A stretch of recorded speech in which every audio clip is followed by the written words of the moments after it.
G'day and welcome to another edition of Sage of the Dusty Page. So today we're going to continue along with exploring Dungeon Magazine issue number 3 from January-February 1987. So that's a fair while ago, a long while ago. So we've got a nice piece of crisp cover art here. And this is the artist's impression of the book with no end, The Ultimate Tome of Power. So you can see it's wreaking destruction there. So I think it's actually quite good. One thing I haven't mentioned in the earlier editions of Dungeon Magazine, they had a nice crisp card cover. So yeah. Which wear a lot better than probably somewhere after the 16th or 17th edition. They went to paper, which tear. But, so here we go. We've got issue number 3. There are 4 adventures. Now, the cover art, consumed with lust for infinite power, Magnus unleashes the Book of No End and annihilates his own kingdom. So here's the third cover artist, and he's Roger Rarup, and has captured that moment in time. So, first adventure is Falcon's Peak, 1st to 3rd AD&D. Second is Blood in the Snow, AD&D 3rd to 7. The third adventure is The Deadly Sea 4 to 7, and the last adventure is The Book of No End, Advanced Dungeons and Dragons 8 to 12. So we've got another 60 odd pages of packed goodness here. Let's have a look. Oh, we're not advertising Lankmar no more. We've moved on to the Wilderness Survival Guide, which would probably be quite beneficial for the Blood in the Snow adventure. And we've got some bit of artwork here. We've got a demon and, I don't know, maybe an undead creature there. Maybe, yeah. So, you've got your readers' letters providing feedback. We've got a advertisement for Adventures in Blackmoor for Dungeons and Dragons.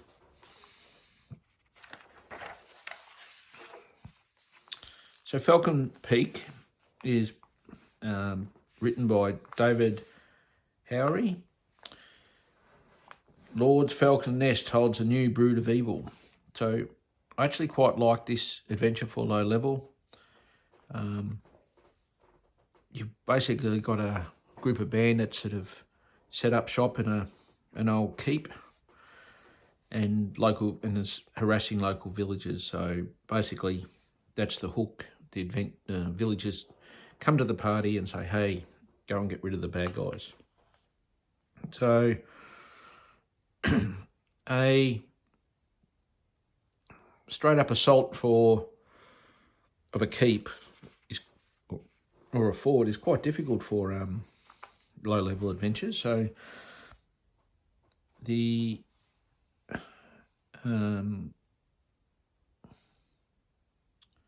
author has devised a different path in.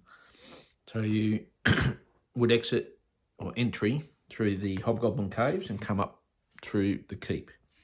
So obviously it's a little bit of a cave complex underneath the keep. The party, as we get to the caves and catacombs, have to enter. Depends how stealthy they are, but it could be a fair bit of combat. They move through. There's a bit of an alignment discussion there, whether they slaughter the females and children of the hobgoblins. Then they come to a strength check, move through, and then they fight some low-level undead, but they are ghouls, so they can be tricky to defeat. They could paralyse the party quite easily. So a cleric in the party would be a very good benefit. That progresses into the catacombs. And some more lower level undead. And some more powerful undead, a 6-hit die undead. That would be pretty tough. So I don't think the adventure would be straight out tailored to 6 first level adventurers, that's for sure. You find the vault, you go through and you can plunder a number of crypts. And again, you encounter different creatures. And there's a bit of a puzzle there because of a cursed item. And you eventually get to the end of the corridor where you can get up to the keep. So there is a lower level of the keep, the roof, and a bit of a side. So that's a shaft under that pit there in room 23 that drops you down a good way into another crypt. Where you start to encounter humans led by a wizard. And it's got a key to, I don't know, 24 odd locations through both the first and second levels. You've got some people that you can rescue and maybe get a ransom, not a ransom, a reward for rescuing them. You got some relatively tough fighters in the group of bandits. You've got a 5th level fighter, a 3rd level fighter, and then a 5th level mage. So I haven't looked at his spell roster, but oh yeah, no, he's got the old holds person spell there. So that could be that could slow the party right up. And obviously there's a few traps in the keep. One of them, when you go into the sort of the boss fight into his room, there's a pit, and it drops you down into fighting a wight. Now that could be particularly deadly if the player is not a cleric or the player doesn't have a magic item. That would almost be death. So, and there it is, it's a wight just there. So I actually really like this adventure. It's I think it would be able to be played in one session probably by a mixed party. I'd probably think they would possibly need to be 2nd and 3rd level to survive all right. So the second adventure is written by Thomas Kane, and it's for 3rd to 7th level, and it's really quite focused on the outdoors and an Arctic environment. So our wilderness survival guide could give you a few clues to playing in that environment. And it's basically you're hired by a guild to help stop the raids on the trappers that are going out and hunting seals and harvesting their pelts and so forth. There are a number of plots. There's a spy on the inside. It's a nice key to a town. It's situated it's called Winter Wolf, so you've got a bit of a home base. And I actually really like the photo. As I said, there's a bit of a mystery here with the church that got burnt down by a different sect or group. And they sort of, yes, there's a mystery. So, and the party may not clue onto it as the adventure rolls, but basically It gives you the key to the town, some NPCs, some of their motives. And then it gives the hunting party, which the PCs become part of. And each of these NPCs have different traits and different schemes going on at certain points during the adventure. And you obviously have some bandits that are raiding and attacking these guys and preventing them from doing their what they want to do. You have the hunting fields and a nice map. And then you have a timeline that takes you through, I don't know, quite a number of days and different adventures. Sometimes, you encounter seals, sometimes you could encounter bad guys, sometimes you encounter monsters.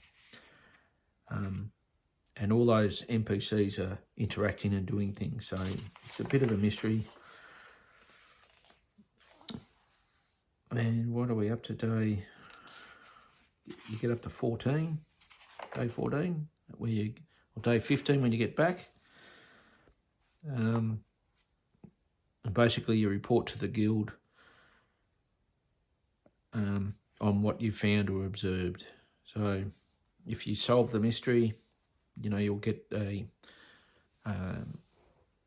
cut of the harvest and all those sorts of things. But it could be quite deadly.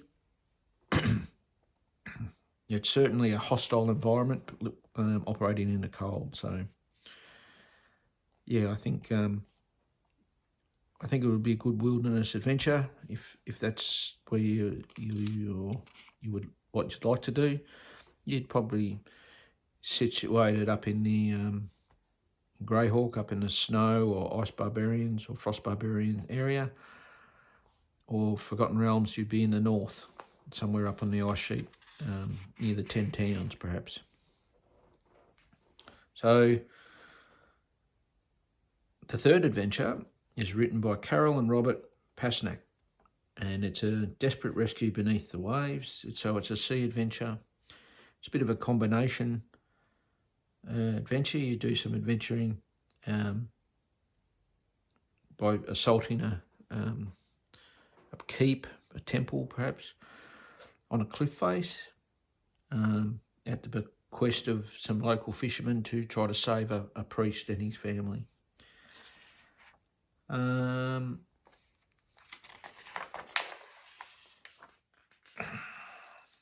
You get your notes of what's going on, but essentially there's a cleric that worships Poseidon. He married an aquatic elf who would go off exploring underwater. They have 2 children, and she was taken prisoner by some Tritons.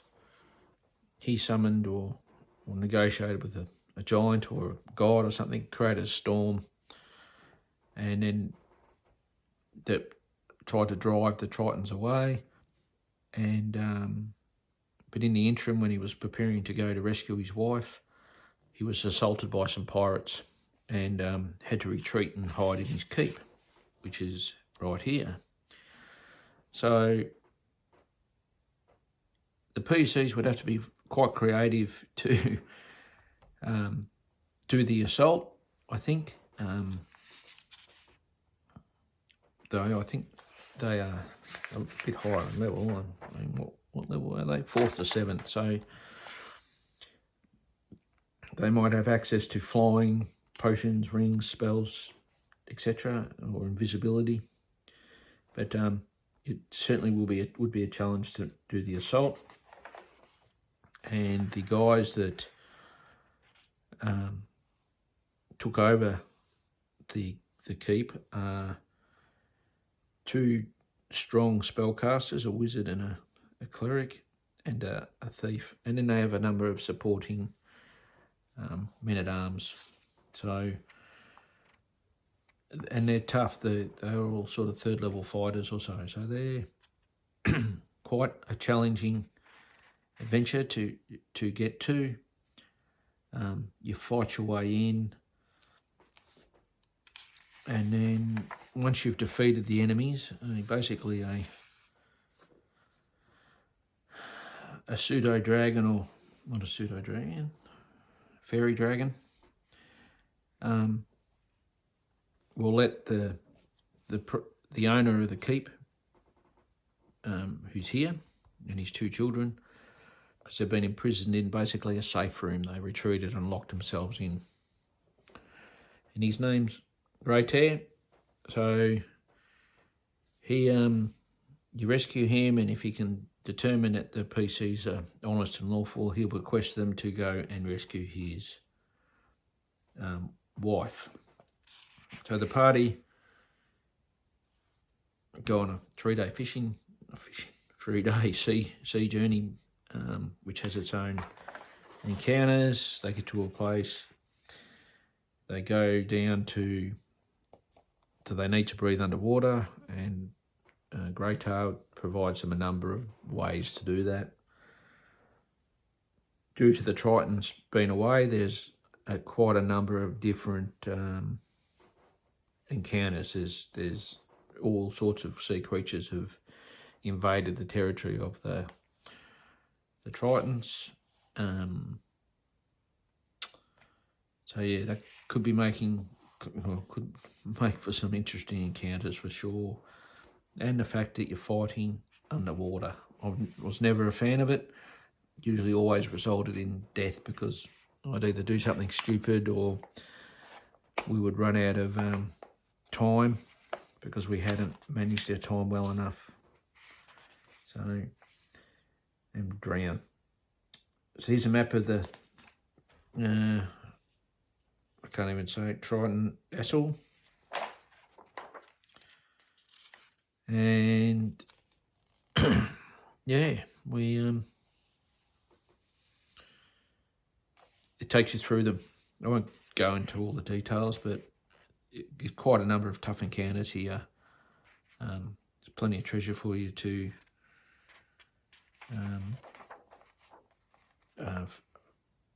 recover, but also there's a salvage party of Tritons there trying to recover their stuff as well. And it's a key. There's numerous bits and bobs for you to glean from the ruins. As you eventually find the cells, and there be Chahil, the sea elf, and she potentially you can rescue her, and everything will be honky-dory. So that's the lower level where the cells are. So this is a very challenging adventure, I think. And you can tie several other adventures, but wouldn't it be a bad adventure to tie into, say, off the end of U3 or the Saltmarsh series, to keep that campaign going? I think would be pretty good. Now, this last adventure is pretty exciting. So it's been written by Richard Emmerich. It is for 6 to 8 carriers of 8th to 12th level of experience.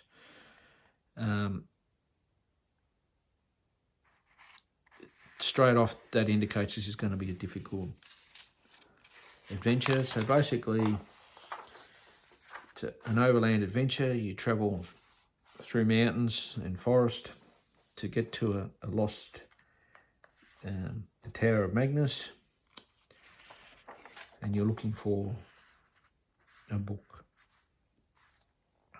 And it's an interesting adventure. You've got some navigation checks, sextants, and again you can refer to the Wilderness Survival Manual if you want to implement those sorts of rules. Back in the day, we probably skipped over the travel a fair bit. Like it was just sort of we we went there, we might roll for a couple of encounters and that sort of stuff, but it wasn't hex crawling by any means. And you get to the tower, obviously. Nice bit of art.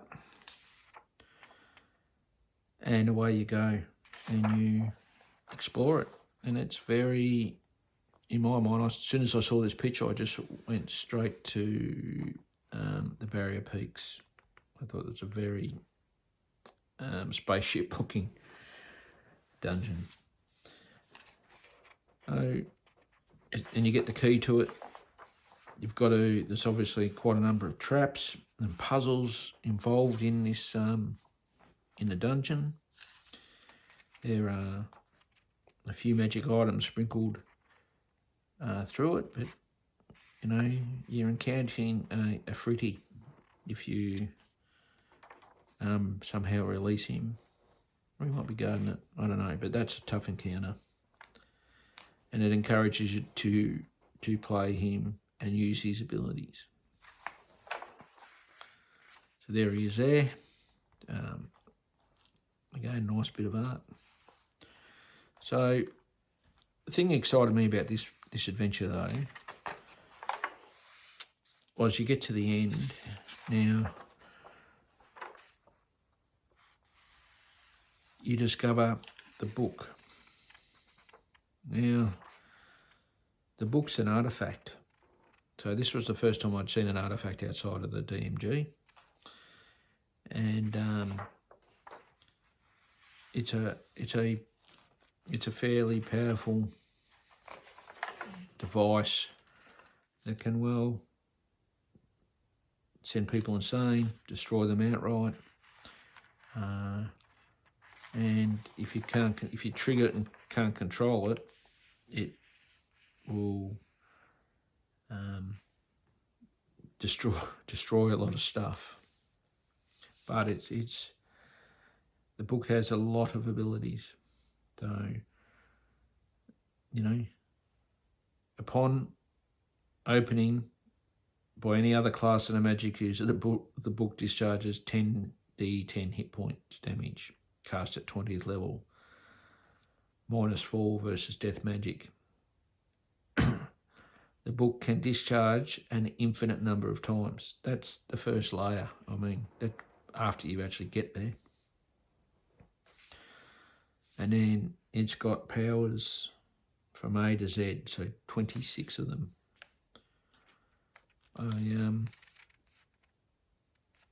The caveat on this is, yes, it's a really powerful thing, but it probably should be destroyed. It makes a wizard infinitely powerful, and I don't know quite how your campaign would run after a magic user got hold of this, and if they could actually control it. So, but the fact that someone took the time to create it, write it, and hats off to him. I think it's pretty clever. You know, the book is bound by a hard red leather cover made from dragon skin, held together by gold hinges and gold clasps, and it's a large book. And it's got an Omega symbol on the cover, which is what you see here. So, yeah, like I said, I think this is a very challenging adventure on, you know, more on the puzzles and traps involved, but there's plenty of experience points.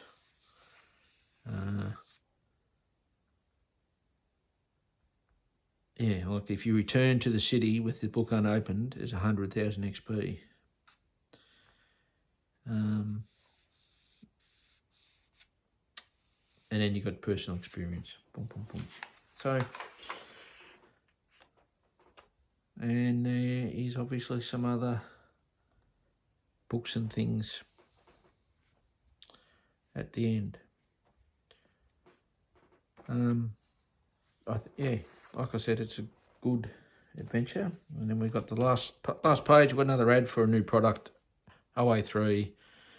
the Spirit Warrior. Yeah.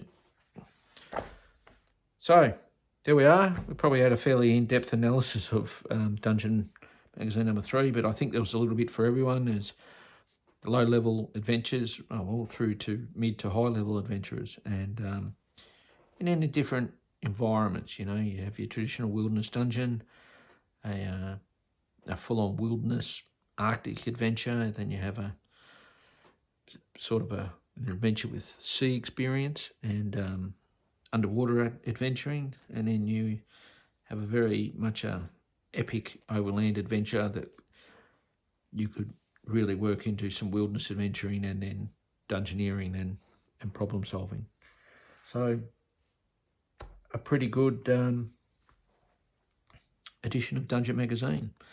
So anyway, thanks to everyone that has subscribed and liked. Thank you very much. Please share with your friends. See if I can't grow the channel a bit more yet. And I'll be out later in the week with the Final Enemy U3 review. So have a great day.